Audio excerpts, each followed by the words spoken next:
Hello everyone, आज हम start कर रहे हैं नंबर थ्योरी एंड ट्रिग्नोमेट्री में। चैप्टर हमारा वही चल रहा है डिविजिबिलिटी। इसमें आज हम ले रहे हैं टॉपिक डिवीज़न एल्गोरिथम। ये थ्योरम है, हम इसको प्रूफ करेंगे। तो इसकी स्टेटमेंट क्या है? फॉर एनी टू इंटीजर्स, आपके पास कोई दो इंटीजर है क्या, a and b, where b क्या होगा, ग्रेटर देन ज़ीरो है, बी ज़ीरो से बड़ा होगा, देयर एग्जिस्ट यूनिक नंबर। अब आपके पास यूनिक नंबर होंगे दो, क्या, क्यू एंड आर। क्यू क्या होगा आपका, क्वोशेंट होगा, और आर आपके पास क्या होगा, रिमाइंडर होगा। ठीक है, सच दैट, तो इसको हम क्या लेंगे, A is equal to B Q plus में आर, वेयर तो ज़ीरो है zero is less than equal to R. ठीक है, sorry, R is greater than equal to है ज़ीरो और लेस देन है बी। तो ये स्टेटमेंट हमारे पास क्या है, गिवन है। अगर ये आपके एग्ज़ाम में आती है तो स्टेटमेंट आपको पूरी याद करनी पड़ेगी। ठीक है, अब इसका हम प्रूफ देखते हैं। Consider the set of multiples of B. B के मल्टीपल्स में हम इसका सेट लेते हैं, जैसे zero plus minus B plus minus 2b plus minus 3b और up to so on. Now there are following two possibilities for A. A के लिए हमारे पास में दो पॉसिबिलिटीज़ होंगी, क्या, A is a multiple of B और दूसरा होगा A is not multiple of B. दो केस हो गए। तो ए मल्टीपल में क्या होगा, अगर ए किसी का मल्टीपल होगा, मीन इन दिस केस में a is equal to q b. Q क्या है, q is the same integer, तो हमारे पास क्या हो जाएगा, यही चीज़ आएगी, a is equal to B Q plus में आर, वेयर आर क्या हो जाएगा, ज़ीरो। तो हमारे पास में क्या आएगा, अगर रिमाइंडर हमारा ज़ीरो आता है तो हमारे पास ये कंडीशन वो सेटिस्फाई करेगी। ठीक है, अब सेकंड के साथ है A is not multiple of B. In this case A, जो ए है ये लाई कर रहा है between two consecutive multiple of B से बी क्यू। दो कंसेक्टिव मल्टीपल्स क्या होते हैं, जो लगातार आते हैं, B and Q, and B into में Q plus one, where Q is a some integer. ठीक है, तो इसको हम लिखेंगे, जो ए है वो क्या है, ग्रेटर है बी क्यू से और लेस है b into q plus one से। ठीक है, तो यहाँ से आपके पास में क्या हो जाएगा, अब इसको ये बी है, इसको आप अंदर मल्टीपल करेंगे। ठीक है, मल्टीपल करने के बाद में आप क्या करोगे, सब्ट्रैक्ट करोगे, b q throw out b है। अब दोनों साइड से आप सब्ट्रैक्ट करोगे तो इधर तो हो जाएगा जीरो। देखिए, ये वाला जो है सब्ट्रैक्ट करोगे तो इस साइड है, ये तो हो जाएगा ज़ीरो। ठीक है, देखिए ये वाला हो जाएगा ज़ीरो, इधर भी सब्ट्रैक्ट करोगे तो एक हट जाएगा। ठीक है, और यहाँ पे आ जाएगा a माइनस बी क्यू। देखिए अब ऊपर जैसे दिखाया हुआ है, ये हो जाएगा a माइनस बी क्यू, इधर ज़ीरो हो गया और इधर ओनली b रह गया। इसको हमने नंबरिंग दे दी फर्स्ट। अब हम पुट करेंगे a is equal to B Q plus में r इन फर्स्ट में आप ये पुट करो a की जगह पे बी क्यू प्लस में r, यहाँ पुट करोगे तो क्या हो जाएगा, एक बी क्यू और एक बी क्यू कैंसिल, और यहाँ पे आपके पास क्या रह जाएगा, r ओनली। तो ये हो जाएगा, जो r है वो क्या है, ज़ीरो से बड़ा है और b से छोटा है।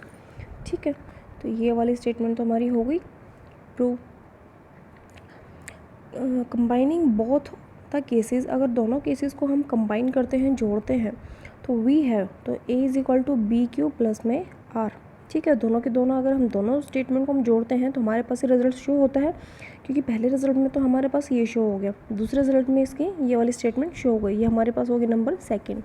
तो यहाँ से हम कह सकते हैं, we have two numbers q and r such that is equal to B Q plus में आर, वेयर आर क्या हो जाएगा, ज़ीरो से बड़ा होगा या इक्वल लगा और बी से छोटा होगा। तो प्रूव हो गई हमारी दोनों की दोनों स्टेटमेंट। अब आता है एल्गोरिथम में यूनिकनेस।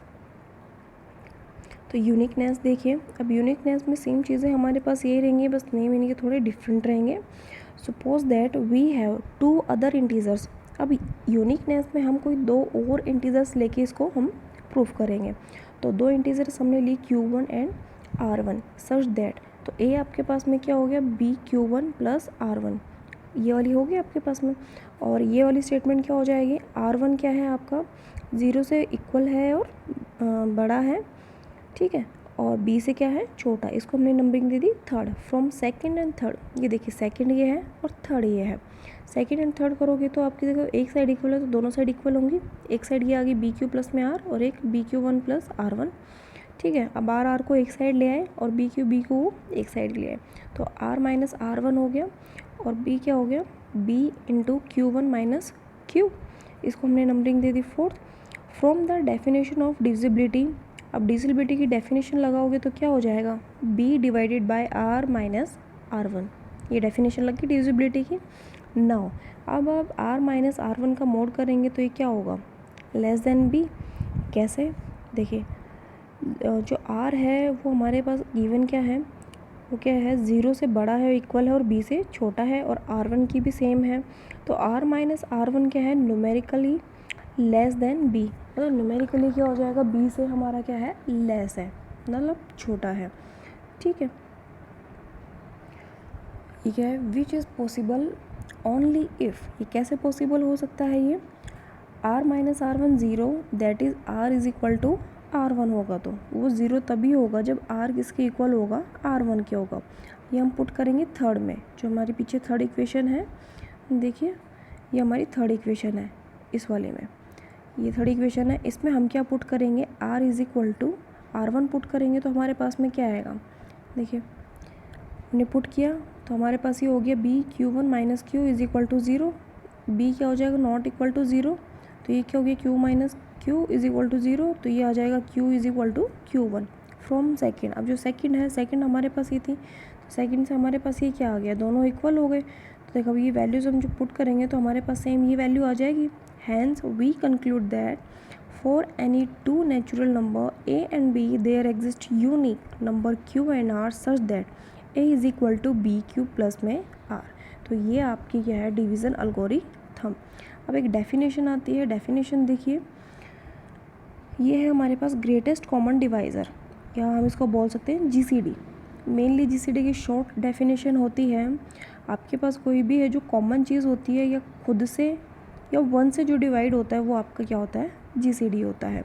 ठीक है, तो देखिए इसकी डेफिनेशन है, ए पॉजिटिव इंटीजर d, आपके पास एक d इंटीजर है, is said to be greatest common divisor, ठीक है, of two integers a and b, दो इंटीजर्स होंगे आपके a में denoted by a b if, अब ये condition d divided by a and d divided by b, पहली कंडीशन।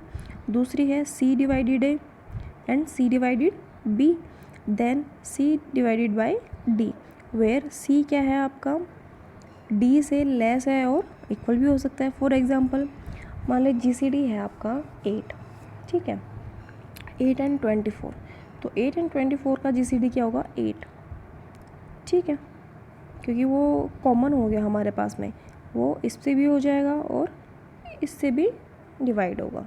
तो मेनली GCD क्या होता है, जो खुद से, ठीक है, या फिर वन से डिवाइड हो जाए, वो आपका GCD है, कॉमन पॉइंट। तो हमारा आज ये यहीं तक ही था।